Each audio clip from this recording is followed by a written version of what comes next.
Rodgers hands to Montgomery. And this one goes nowhere. Losing yardage back at the 22. That's going to go as a loss of a yard, and it'll be second down.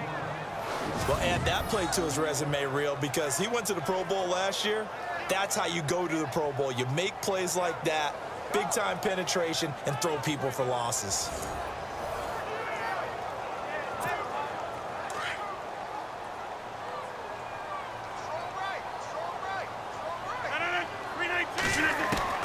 On second down, here's Rodgers.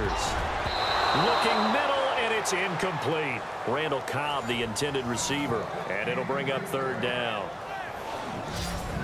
Quickly now, here's a look at the Green Bay offense. One thing about talent, it travels in the NFL, and Martellus Bennett, no matter where he plays, no matter what uniform he puts on, he plays at a Pro Bowl level. Strong, fast, smart, able to get down the middle of the field and also work on the perimeter to make big catches and provide an excellent target for his quarterback. And the offense looks to pick up the first here on third after that incompletion.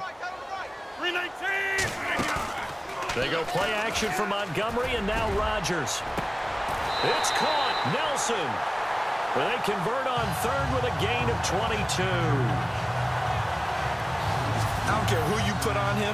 He's going to be a handful in one-on-one throws. Yeah, right now, you're right. They're in man-to-man. Maybe needs some safety help. I would say that'd be a good idea. Double team him somehow. I'm going to have to make someone else beat me rather than let him shred my defense.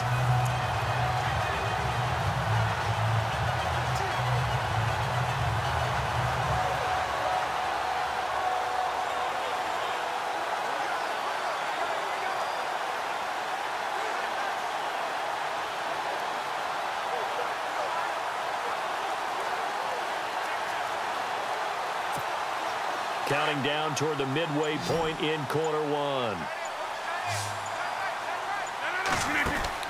Throwing on first down is Rodgers. And he'll be brought down, losing yardage back at the 40. It's a loss of 4 there, bringing up second down. They threw the screen to the perimeter, but to no benefit at all. Tackled behind the line of scrimmage for a loss of yardage.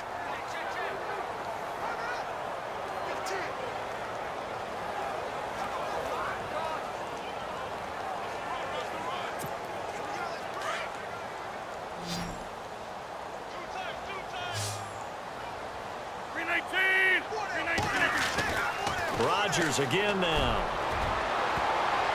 And that one was nearly picked. Not sure he was accounting for the free safety. That brings up third down. And a look at Seattle's defense. Some players may change, some coaches may change, but head coach Pete Carroll is still there, which means that Seattle's defense is always going to be a threat to be the top-ranked defense in the NFL. They ranked number 5 in 2016, and they continue to do it with a tremendous secondary and great pass rushers up front, able to utilize their skills to create matchup problems for offenses. And on third down, a nickel formation here defensively. Again, they'll throw with Rodgers. And complete on the right side to Bennett. And he's going to be stopped dead in his tracks. 2 yards is all they'll get on the completion. It's fourth down. I think defensively you're okay with that. You're in the first quarter. He's going to get some catches, but they rallied to him quickly. And that's what you count on, and I like what you just said. First quarter, can you do it all game long? They catch it, you tackle them, they go down on the spot. Because when you're able to do that and you don't give up big chunks of yardage after the catch, now you put the offense in a position where every series they have to work hard to pick up first downs, and you tend to stall them out when you do that. The Seahawks heading out, and for them, 5 straight years of double-digit victories and a playoff berth. They've had their run of the NFC West and probably likely the favorites this season as well. I would agree with that. The counter-culture Seahawks, because the way they evaluate is for their system, for their franchise, for their culture.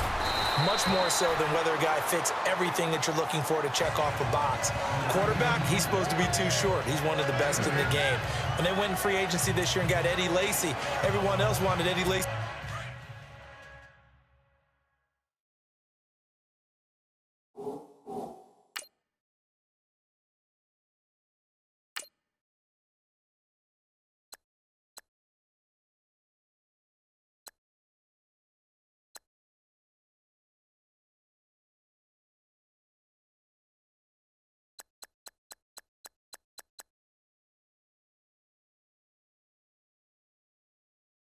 lose weight, they said we still want him big because we want him to break some tackles. Flip it over to defense, they get after you. Simple schemes, but they tune it up and play it at a high level.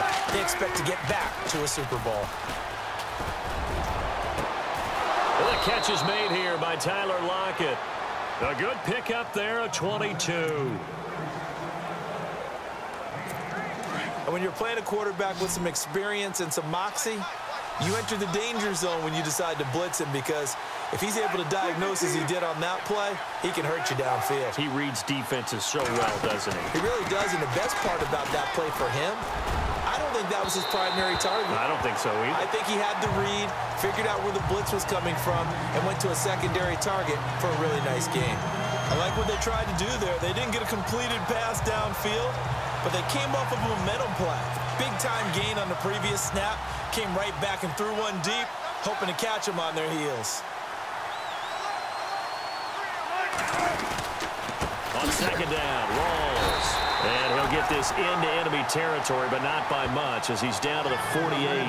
Just a couple on the pickup there, and now it's third down. We haven't seen much from him running the football here in this first quarter. No, you're right about that. We haven't seen much of him at all so far. They've stacked him up pretty well, but when you're trying to run the football, sometimes you got to play the long game. Keep handing it to him, and some of those runs that aren't working now, they turn into 6, 7, 8, and maybe more later on. So one quarter in the books on NFL kickoff weekend. Can't wait to see what the second quarter has in store. EA Sports NFL Sunday returns following this.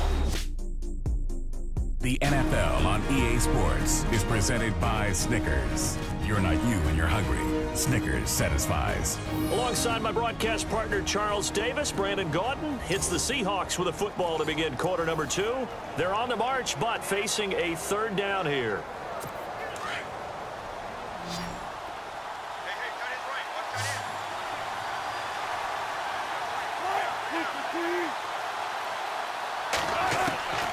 Out of the gun, here's Wilson. And the Packers give him nowhere to go, and they bring him down. Clay Matthews in there to pick up his second sack now of the afternoon. Man, he got in there so quickly, Charles. What could the offense have done to adjust and account for that? But what you're hoping is that you figure out and you see and get a clue that maybe there's going to be some pressure coming at you, and you change the blocking schemes. Maybe you go to max protection. The biggest ones, maybe you bring your running back in to try and keep you clean. But in that case, that didn't happen. Zero accountability, and a sack resulted. On is the punter, Ryan, to send this one away. And he didn't quite have the backspin on that one. It hits at the 4 and continues into the end zone. It's a touchback. The Packers making their way out, and again for them, feels like they're the team to beat in the NFC North. They've won that division 5 of the last 6 years, and Aaron Rodgers just feel like he has at least another Super Bowl left in the tank maybe, right? I would say so, and I think there's probably some frustration that he hasn't gotten back to the